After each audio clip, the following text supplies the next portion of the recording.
ఓం శ్రీ గురుభ్యో నమః. ఓం శ్రీ మాత్రే నమః. శుక్రగ్రహము ఆగస్టు 2వ తారీఖు నుంచి శుక్రుడు కన్యా రాశిలో సెప్టెంబర్ 1వ తారీఖు వరకు రమారమి దాదాపుగా 30 రోజుల పాటు ఉంటాడు. ఈ శుక్రుడు కన్యా రాశి అనేది మన జ్యోతిష్ శాస్త్రం ప్రకారంగా శుక్రుడు నీచ స్థానంలో ఉన్నట్టు అర్థం. శుక్రుడికి సహజంగా వృషభము తులారాశులు స్వక్షేత్రాలైతే, అలానే ఉచ్చ స్థానం అనేది మీనరాశి, దానికి సప్తమంలో ఆపోజిట్లో ఉన్నది నీచ రాశి అని అర్థం. అంటే నీచ స్థానం కన్యారాశిలో నీచ స్థానంలో శుక్రుడు ఉన్నట్టు. ఈ శుక్రుడు వివాహానికి సంబంధించిన కారకుడు. సుఖాన్ని, భోగాన్ని, సౌఖ్యాన్ని, లగ్జరీని, వాహనాన్ని, బంగారు నగల్ని, దుస్తుల్ని, కాస్మెటిక్స్ కానీ, అందంగా ఉండటం కానీ, బ్యూటీగా ఉండటం కానీ, క్యూట్గా ఉండటం కానీ, వీటన్నిటి కూడా కారణమయ్యేవాడు ప్లానెట్ ఏంటంటే వీనస్ ప్లానెట్. శుక్రగ్రహము సప్తమ భావకారకుడు అంటారు జ్యోతిష్యంలో.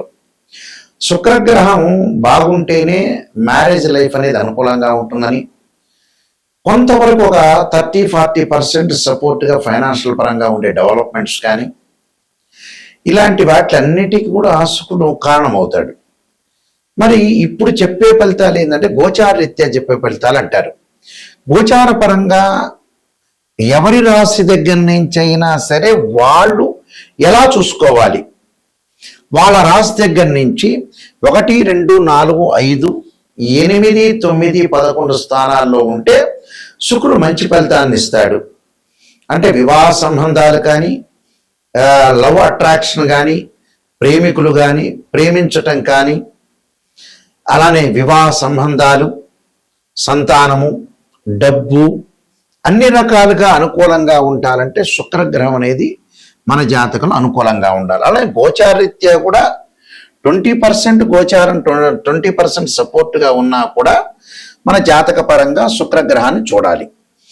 అంటే ఈ గోచారం అంతా కూడా ఉద్యోగము, వ్యాపారము, సంతానము, డబ్బు, ఈ నెల రోజుల పాటు ఎలాంటి నిర్ణయాలు తీసుకోవాలి, ఎలాంటి విషయాలు తీసుకోవాలి, ఎలాంటి మనం ఖచ్చితమైన నిర్ణయాలు తీసుకోవాలి, ఎలాంటి తప్పుడు నిర్ణయాలు తీసుకోకూడదు అని చాలా జాగ్రత్తగా అనుసరించేదే గోచారం.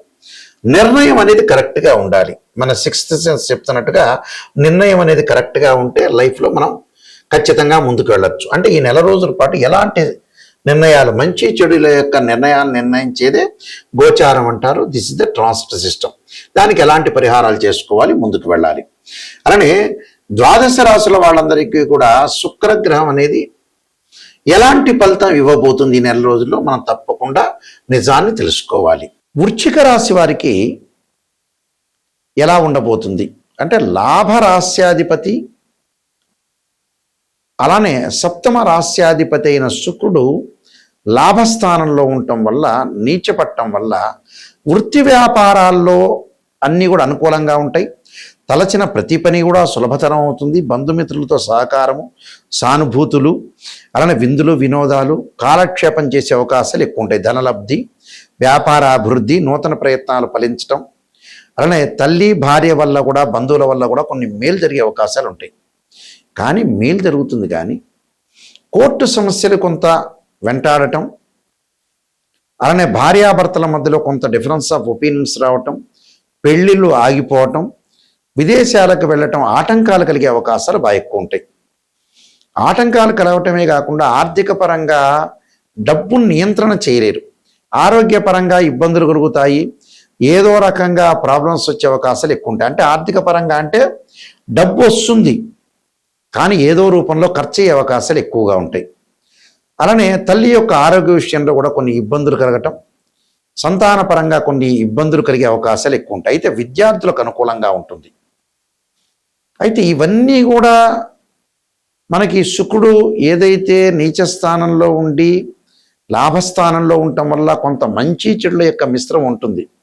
ఆ చెడు ఫలితాలు జరగకూడదు అని అనుకుంటే ఖచ్చితంగా మనం చేయాల్సింది ఏమిటంటే విశ్వనాథాష్టకాన్ని చదువుకోవటం, గిరి ప్రదక్షిణము, దాంతోపాటు వారాహి స్తోత్ర పఠనం చేయటం, అమ్మవారి యొక్క ఆరాధన చేయటం, అలానే నవనాగా మండలం యొక్క పూజ చేయటం వల్ల మనకు మంచి జరిగే అవకాశాలు ఖచ్చితంగా ఉంటుంది. ఈ శుక్రగ్రహము మనకి కళత్రకారకుడు. చాలా మంది కూడా వివాహానికి ఏం చూస్తుంటారంటే కుజదోషాన్ని చూస్తుంటారు.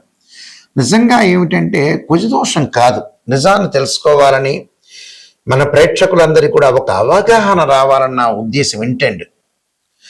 వీనస్ ప్లానెట్ ఏంటంటే సప్తమ భావ కారకుడు, అంటే సెవెంత్ లార్డ్ సంబంధించిన కారకుడు శుక్రుడు.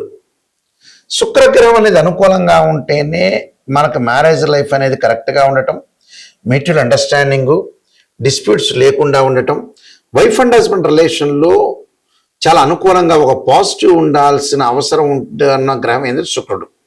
శుక్రుడు ఎప్పుడూ కూడా జన్మజాతకం వేరు, బర్త్ చార్ట్ వేరు, గోచారం వేరు.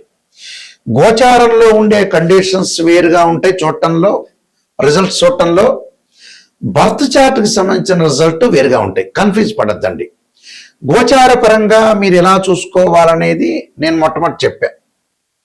ఇప్పుడు బర్త్ చార్ట్ అంటే నాటల్ చార్ట్లో నేను చెబుతున్నాను. ఈ నాటల్ చార్ట్లో ఏమిటి అని అంటే ఎవరి జాతకాన్నైనా మనం వివాహం అవుతుందా కాదా, వివాహపరంగా డిఫరెన్స్ ఆఫ్ ఒపీనియన్స్ ఎందుకు వస్తాయి, మ్యూచువల్ అండర్స్టాండింగ్ అనేది లేకపోవటం ఏంటి, పెళ్లి అనేది ఎందుకు ఆలస్యం అవుతుంది, ఆలస్యం తర్వాత కూడా విడాకులు ఎందుకు జరుగుతాయి, వివాహం జరగకపోవటానికి కారణం ఏంటి అంటే పేరెంట్స్ అందరూ కూడా గుర్తుపెట్టుకోవాల్సింది ఏంటంటే చాలామంది కూడా 40 ఏళ్ల వరకు 50 ఏళ్ల వరకు పిల్లల యొక్క పెళ్ళిళ్ళు చేయకుండా డబ్బులు ఏదో ఖర్చు అవుతున్నాయని మ్యారేజ్ బ్యూరోలో కానీ ఆస్ట్రాలజర్ని అప్రోచ్ కాకుండా ఇలాంటివన్నీ చేస్తుంటారు. డబ్బులు ఖర్చు అయ్యే అవకాశం అందరికీ ఉంటుంది. ఒకవేళ వాడు ఏమన్నా మ్యారేజ్ బ్యూరోలో ఖర్చు పెట్టలేదా, ఆస్ట్రాలజర్ని కరెక్ట్ అప్రోచ్ కాలేదా, ఏమైనా ఆస్ట్రాలజర్ ఎక్కువ అడుగుతున్నాడా అనే ఉద్దేశంతో కూడా కొంతమంది ఆపుకుంటారు. ఇక్కడ జీవితంలో మనం ఎంత సంపాదించినా పిల్లల యొక్క పెళ్ళిళ్ళు కాకపోతే మనం సంపాదించిన డబ్బు వృధా అని అర్థం. అంటే దానికి అర్థము పరమార్థం లేనట్టు అర్థం. డిలే చేయకూడదు. వాళ్ళు ప్రేమ పెళ్ళిళ్ళైనా మామూలు పెద్దలు కుదిరించిన పెళ్ళిళ్ళైనా పెళ్ళి అనేది చాలా ఇంపార్టెంట్. అంటే తల్లిదండ్రులు సంపాదించిన డబ్బు ఎందుకు ఎవరు అనుభవించాలి అంటే పిల్లలే అనుభవించాలి. పిల్లలకి మళ్ళీ పిల్లలు లేకపోతే మనం డబ్బు సంపాదించినా కష్టపడినా వేస్ట్. అంటే ఏ కృష్ణా నదిలోనో గోదావరి నదిలోనో మూసీ నదిలో వేయటం మంచిది. అంటే పిల్లలు బాగుంటేనే పేరెంట్స్ బాగుంటారు. దానికి కారణం ఏంటి? శుక్రగ్రహం. శుక్రుడు బ్రహ్మాండంగా పిల్లల జాతకంలో బాగున్నట్టే వెల్ అండ్ గుడ్, మ్యారేజ్ అయిపోతుంది, వాళ్ళకి మళ్ళీ మనవాళ్ళు, మీకు మనవాళ్ళు పుడతారు, అలానే పిల్లలు, వాళ్ళ కొడుకులు, అలాగా కంటిన్యూటీ ప్రాసెస్ అనేది ఒకటి ఉంటుంది. శుక్రుడు ఎప్పుడూ కూడా జన్మలగ్నం నుంచి అనుసరించి 6, 8, 12 స్థానాల్లో ఉండకూడదు. Formula number 1. ఫార్ములా నెంబర్ 2, శుక్రుడు అశ్విని మఖ మూలా నక్షత్రాల్లో ఉండకూడదు, ఆరుద్ర స్వాతి శతభిష నక్షత్రంలో ఉండకూడదు, అలానే మృగశిర చిత్త ధనిష్ట నక్షత్రంలో ఉండకూడదు, అలానే పుష్యమి అనురాధ ఉత్తరాభాద్ర నక్షత్రంలో ఉండకూడదు. ఇది ఫార్ములా నెంబర్ 2. ఫార్ములా నెంబర్ 3 ఏమిటంటే శుక్రుడు పాపగ్రహాలతో కంజంక్షన్ కాకూడదు. శుక్రుడు రాహుతో కానీ కేతువుతో కానీ శనితో కానీ కుజుడితో కానీ కంజంక్షన్ కాకుండా ఉండటం మంచిది. ఇది ఫార్ములా నెంబర్ 3. 4 ఏంటి అంటే శుక్రుడు రవితోటి కంజంక్షన్ కాకుండా 6, 8, 12 స్థానాల్లో ఉండకూడదు. ఇది ఫార్ములా నెంబర్ 5.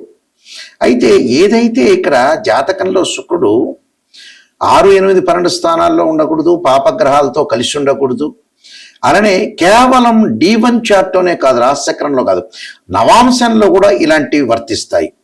అంటే ఒక వివాహం అవుతుందా కాదా అని తేల్చుకోవటానికి రాశిచక్రము, నవాంశము, భావచక్రము, దశలు, అంతర్దశలు అనాలిసిస్ చేయాలి. కేవలం రాశిచక్రమే కాదు. అంటే నవాంశంలో కూడా వైవాహిక జీవితాన్ని రిప్రజెంట్ చేసేది ఏంటంటే D9 చార్ట్.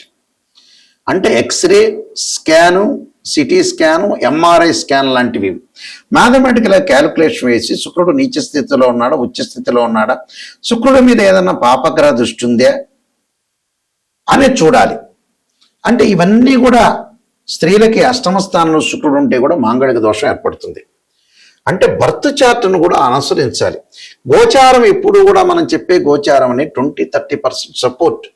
అంటే ఈ నెలలో ఎలాంటి నిర్ణయాలు తీసుకోవాలి, భార్యాభర్తల యొక్క సమస్యలు, వివాహాలు, ఉద్యోగ ప్రయత్నాలు, సంతానం, ఇలాంటివి ఎలాంటి జాగ్రత్తలను అనుసరించాలని జాగ్రత్తగా జీవితాన్ని ముందుకెళ్ళాలి.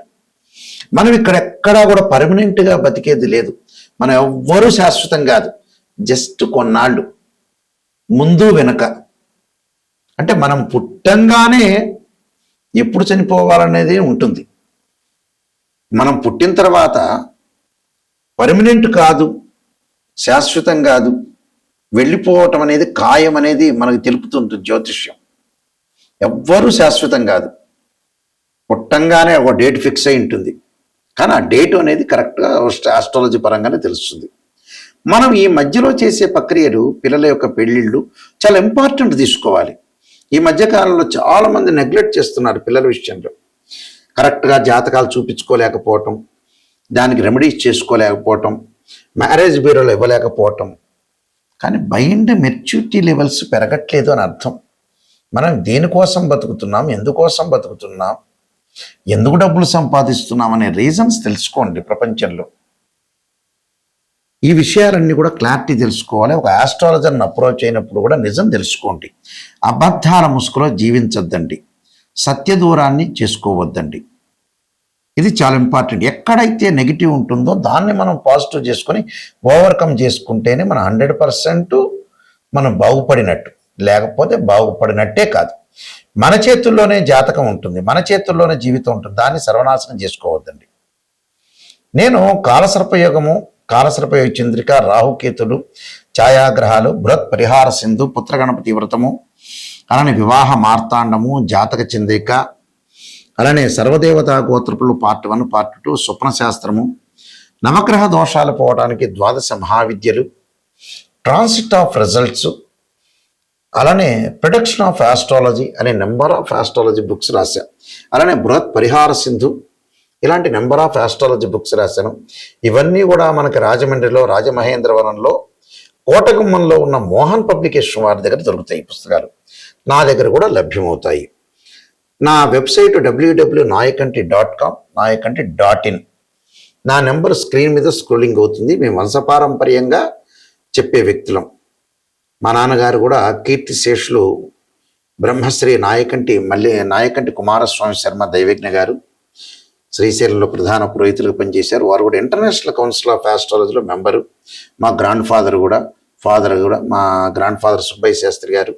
ఇలా మేము వంశపారంపర్యంగా చెప్పేవాళ్ళు. నిజం తెలుసుకుంటే నా ద్వారా ఎంతమంది బాగుపడతారు అనేది నా ఉద్దేశం అండి. దీనిలో నా ద్వారా బాగుపడితేనే నాకు చాలా మంచిది, నేను వీళ్ళకి మెయిల్ చేయగలిగా అనే పాయింట్ నేను ఆలోచన చేస్తాను. తప్పకుండా నిజాన్ని తెలుసుకునే వాళ్ళు, నిజం తెలుసుకోవాలి. నాయకంటి మల్లికార్జున శర్మ గారి ద్వారా బాగుపడాలి. వాళ్ళు వంశపారంపర్యంగా చెప్పే వ్యక్తులు. ఎందుకంటే చాలామంది మినిస్టర్స్ కానీ, ముఖ్యమంత్రులకు కానీ మా పేర్లు తెలుసు. ఆల్రెడీ వాళ్ళ యొక్క వివాహాలకు సంబంధించినవన్నీ కూడా మా నాన్నగారు చేశారు. అందువల్ల మీరు క్లారిటీగా తెలుసుకొని, నిజాన్ని తెలుసుకొని ముందుకెళ్ళండి. స్క్రీన్ మీద స్క్రోలింగ్ అవుతున్న నెంబర్ ఉంది, ఆ నెంబర్కి నా నెంబర్ దగ్గరికే వస్తుంది. అలానే మీ అందరికీ కూడా శ్రీ పరమేశ్వరి యొక్క దేవత కరుణాకటాక్షం ఉండాలని ఆశిస్తూ సర్వే జన సుఖినో భవంతు.